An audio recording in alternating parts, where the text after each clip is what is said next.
Padilha! Você tá bom? Tô bem, cabelo novo, hein, Fábio? Gostou? Gostei de ver, viu? A gente tem que rejuvenescer um pouco, né, Padilha? É verdade. Vou ver se eu dou uma pintada nos meus. Isso, tá vendo? Faz que nem eu.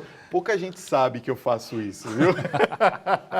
Ó, é o seguinte, Padilha, tem muita gente fazendo perguntas pra gente. Só que eu queria começar hoje o nosso papo falando um pouquinho sobre a questão da vacina da febre amarela, porque uma pessoa mandou uma mensagem para a gente ali na produção que eu até fiquei preocupado, né?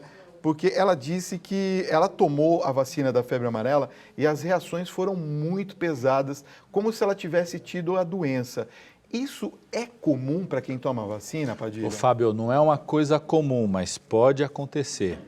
Sempre lembrando, essa vacina da febre amarela, ela é uma vacina do vírus vivo, atenuado. É um vírus que está lá, um pouquinho mais fraco, ou seja, ele é fraco a ponto de dificilmente ele causar a doença, mas o suficiente para desenvolver a reação imunológica do corpo e com isso a pessoa se defender.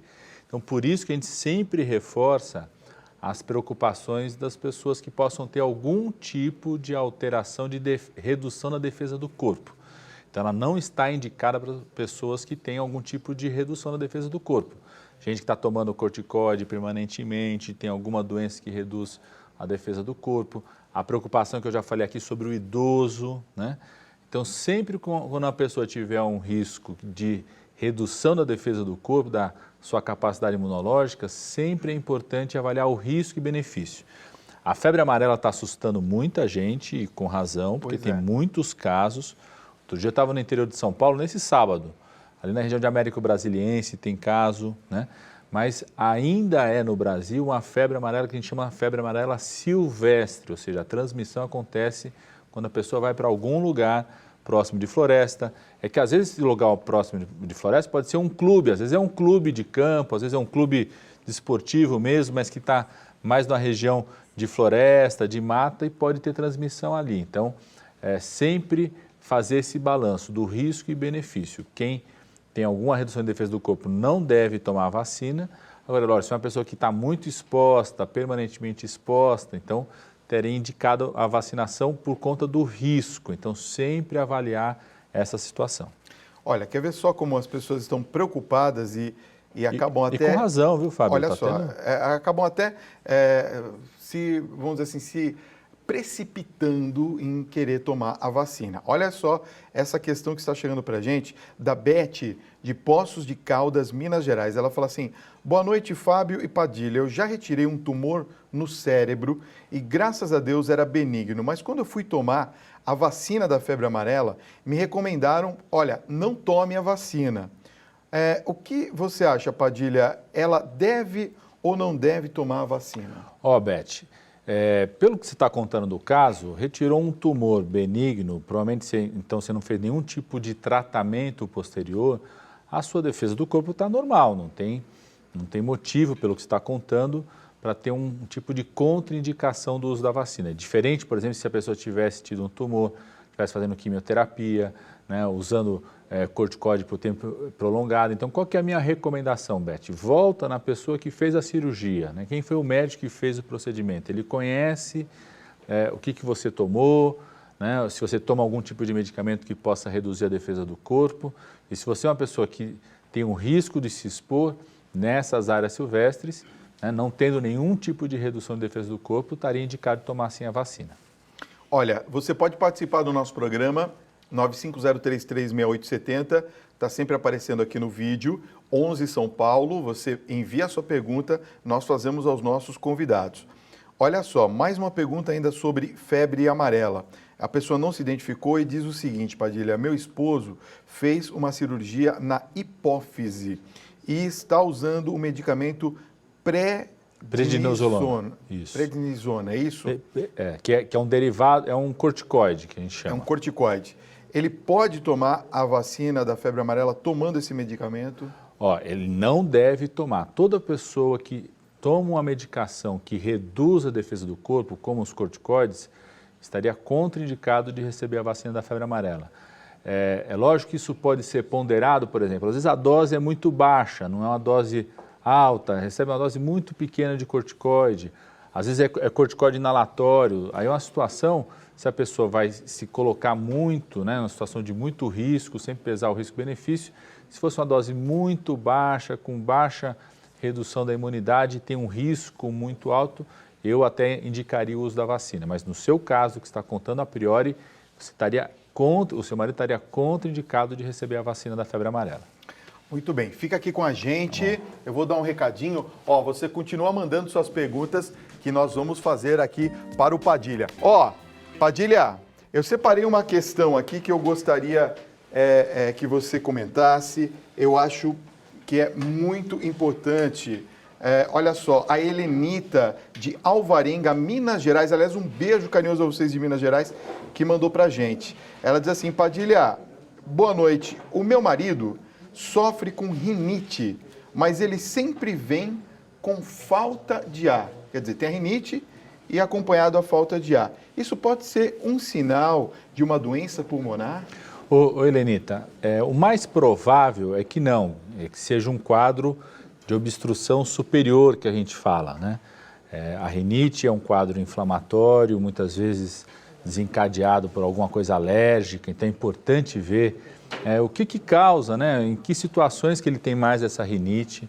Às vezes ela está relacionada também com quadros infecciosos virais e ela por si só pode dar falta de ar, em geral por uma obstrução superior, né? Não chega a ser um quadro pulmonar. É lógico que se ele tiver tosse associada, né? Se ele tiver uma falta de ar mais importante, né? Com mais intensidade, é possível sim que ele possa ter algum tipo de comprometimento pulmonar. É muito comum, por exemplo, a pessoa ter rinite e aquilo que a gente chama de bronquite crônica, né? Então, o mais importante é identificar o que está causando a rinite, que situações que desencadeia ele começar a ter o nariz escorrendo, às vezes um pouco avermelhado o nariz, sinais de inflamação desse nariz. E também, obviamente, é bom investigar o quadro pulmonar. Às vezes essa falta de ar não tem a ver com a rinite e pode ter um quadro pulmonar associado, né, que precisa realmente estar atento a isso. Padilha, olha só, agora a pergunta vem do Rio de Janeiro, é a Tânia que está dando parabéns pelo nosso programa, muito obrigado. Ela diz assim: sou telespectadora de todos os dias do seu programa e da Rede Vida. Eu gostaria de saber se eu posso tomar a vacina da febre amarela sendo alérgica ao camarão. Olha só, Tânia, muita gente preocupada mesmo com a vacina da febre amarela. Não tem problema nenhum, não tem nenhuma contraindicação você tomar a vacina da febre amarela sendo alérgica ao camarão, né? Então pode tomar sim tranquilamente. É importante você tomar se tiver numa região endêmica. Eu queria reforçar aqui, né, Fábio, porque mudou a orientação. Eu tenho conversado com muitas pessoas sobre a dúvida daquela coisa da vacina de 10 em 10 anos, né? Tá. Porque sempre foi a orientação até 2013 era a gente se vacinar de 10 em 10 anos e fazendo reforço. De 2013 para cá, a recomendação mundial está muito claro, se você já tomou a vacina 2 vezes na vida, não precisa ficar realizando o reforço de 10 em 10 anos. Se tomou uma vez, é importante tomar uma segunda vez depois de 10 anos. Se é uma criança, a partir de 9 meses e até antes de completar 5 anos, a gente faz a segunda dose de reforço no caso das crianças. Olha, a pergunta vem de uma pessoa que não quer se identificar, está em Taubaté, interior de São Paulo, e ela pergunta que também sobre a febre amarela, a vacina, pessoas com soro positivo podem tomar? Olha só, uma pessoa que é soro positivo pelo HIV, ela não necessariamente tem a redução da defesa do corpo já instalada. Eu, quando era estudante de medicina ainda, Fábio, só para saber, eu quando era estudante de medicina ainda, eu decidi fazer infectologia por conta da luta contra a AIDS. Eu fiz um trabalho que a gente acompanhava um quadro que a gente chamava de long-term survivors, ou seja, são as pessoas que se infectavam pelo HIV e demoravam muitos anos. A gente encontrava gente de 20, 22 anos que depois de todo esse tempo não desenvolvia a redução da defesa do corpo, mesmo sem tomar medicação. Esse trabalho foi há mais de 20 anos, né? Então, a gente sabe de situações da pessoa que está infectada pelo HIV, mas quando você faz a contagem de CD4, que são as células que mostram a defesa do corpo, quando você vê a quantidade de vírus que está replicando nessa pessoa, ela não tem nenhum sinal tanto de grande atividade do vírus, quanto também não tem nenhum sinal de redução da defesa do corpo nesse momento. Então, em situações como essa, se ela não tem demonstração de defesa do corpo reduzida, e se é uma pessoa que se coloca em risco para a febre amarela, eu faria a vacina sim. Se é uma pessoa que já tem redução na defesa do corpo, ou seja, está com estado imunológico deprimido, como a gente fala, e não se expõe tanto a risco, eu não vacinaria. Tem uma participação aqui interessante da Edna Martins. Ela é de Ipanema, Minas Gerais. Estamos falando bastante sobre febre amarela. Ela fala assim: boa noite, Fábio e Padilha. Infelizmente, o meu cunhado perdeu o pai com febre amarela há 2 meses. Daí, há 15 dias, o meu cunhado de 22 anos faleceu também com a doença. Eu alerto as pessoas a se cuidarem e não irem para áreas de riscos, tomarem a vacina, porque é muito triste perder alguém nessa situação.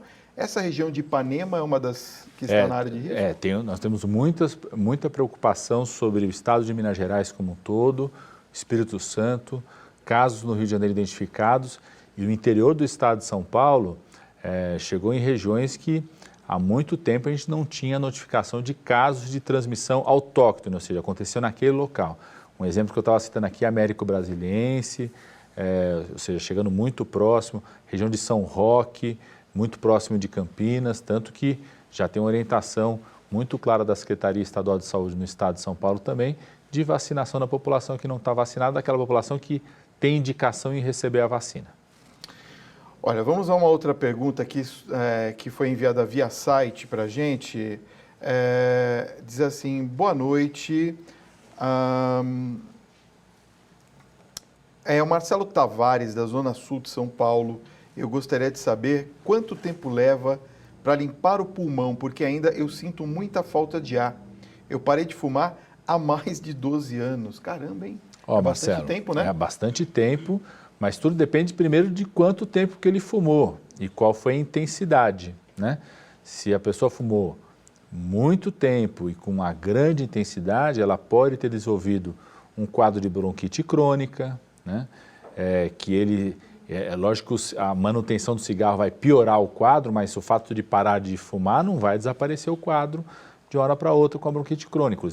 A tendência é que ele continue.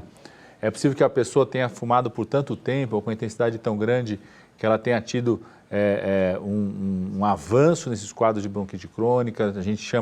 Quadro que a gente chama de doença pulmonar obstrutiva crônica, pode ter desenvolvido um efizema, né?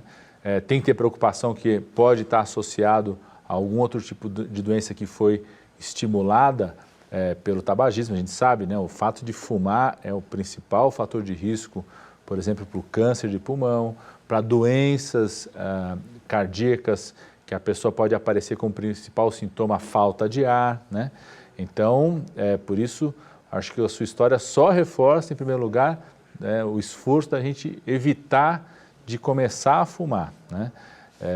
E também é muito comum, né, Fábio, pessoa que fumou por algum motivo, você compara uma pessoa que fumou a que não fumou, quando vai fazer exercício físico, atividade física, é muito comum ela ter um desempenho pior do que quem nunca fumou. Então, é importante você ver se não tem alguma doença associada, principalmente, né, as doenças pulmonares obstrutivas crônicas, que está relacionado ao tabagismo, ou algum tipo de doença cardíaca que pode estar provocando essa sua falta de ar que você está dizendo que tinha relação com o cigarro. Muito bem, daqui a pouquinho, Padilha continua aqui com a gente. Fica aqui, vamos lá. Fica aqui que tem mais perguntas.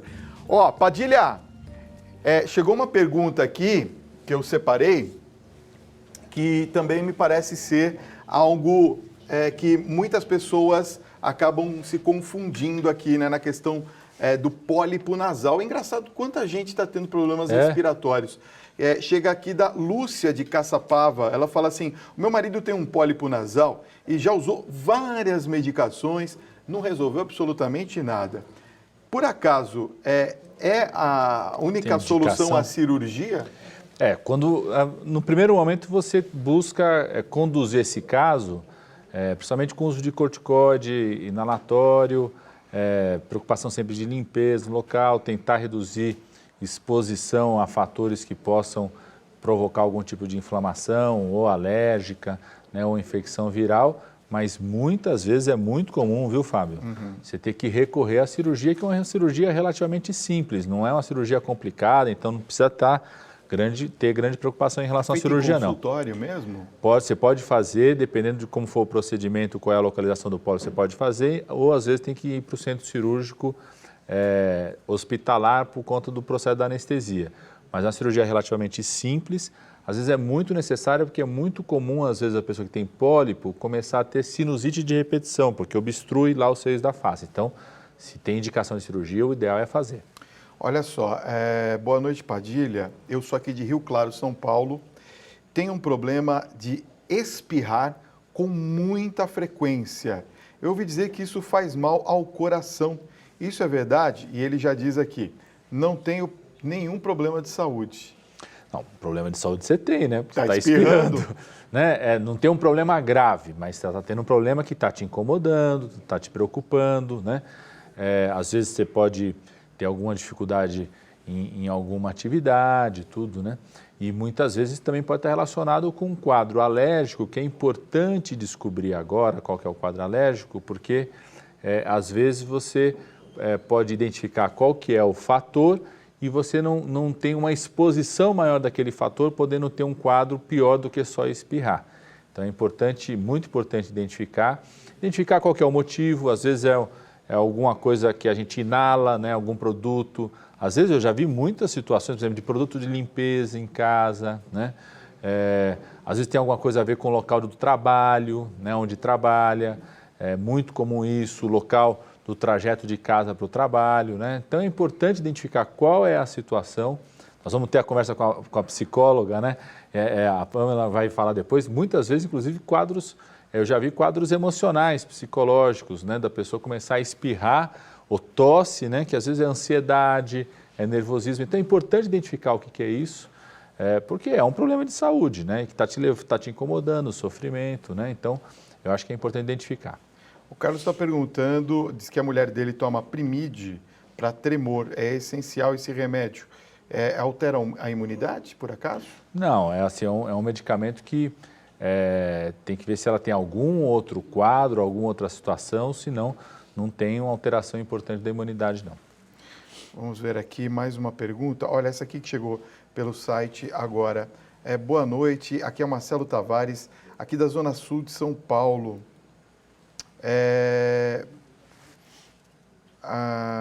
Eu tenho um cálculo renal do lado direito e há uma formação constante de cálculos. Há algo que eu posso fazer para evitá-los? É importante, assim. A primeira coisa, o que é o cálculo renal, né? Tem duas situações que podem levar a isso.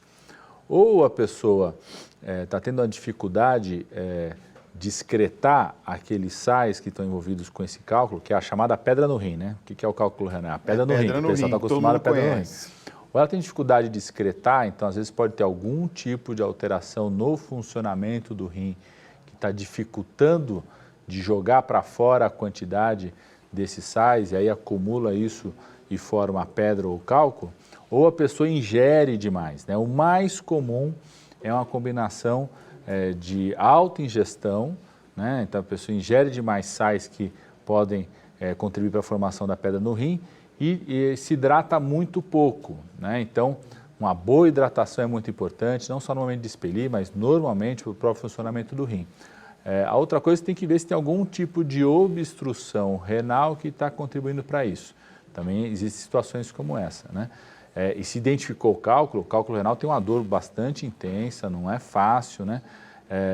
Às vezes você espere normalmente, mas às vezes tem que fazer inclusive um procedimento cirúrgico para a retirada do cálculo. Eu já tive, é uma dor insuportável. É bastante intensa a dor.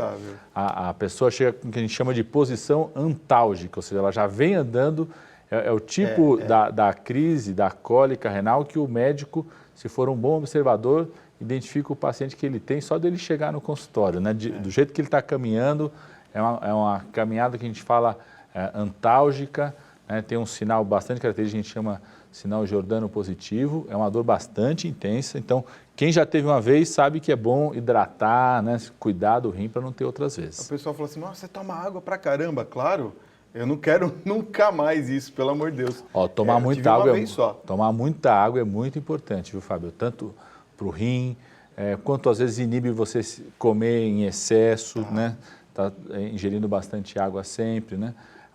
Lembrar que a hidratação, ela contribui como se a circulação do sangue estivesse no seu estágio normal, né?